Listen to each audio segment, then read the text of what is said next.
po nagbibiro, napakalaki na po ng kulubo niya. Pero pagkakulubo ha, panoorin niyo yung kulubo. Bulak, pinukoy niyo po yung pinakadulo. Napilot mo sir, ito naman sir yung ginagamit ko sa kulubo. Babasahin mo siya, ilalagay niyo po sa pinakabahagi ng kulubo. Ayun na po yung tamang paggamit. Eh sir, bigyan mo ako 2 minuto, tanggalin ko yung kulubo ko ha. Hindi na po sa kulubo sir, lalong-lalo sa huwag ka magagalit yung mga words mo.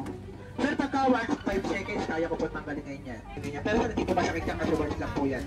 Malaki na po o maliit, ayun po sir yung words ha. Ilalagay mo siya sa kanyang kasimple. Ayan po yung words ha. So 5 seconds sir. 5 seconds. Actually ko po tatanggalin sir yung mga words. So halimbawa sir, 5 seconds, tanggalin niyo po yung bulak. Sir, dito kayo para makita niyo po yung words.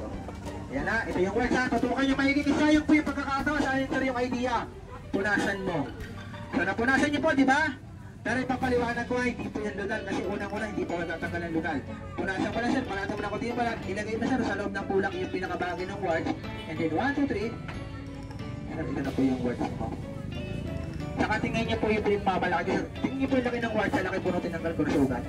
Sir, yung sugat napakaliit pero tingnan niyo po yung words kung ano po medyo may kalakihan na rin po yan. Kung nakakawa sa kulubo ma'am, yung tinatawag natin yung viral infection. So yung sinasabi kong viral infection ma'am, panoorin niyo ano. O mama, napunasan mo, tuyo na yan ma'am. Ilalagay mo sa loob ng bulak. 1, 2, 3. Sir, yung kulugo mo. Yung kulugo yan na, laki po yan. Ngayon po, tingnan niyo po yung unang tuho ng kulugo kung makapagpasnan niyo. Ano sa ng kulay ng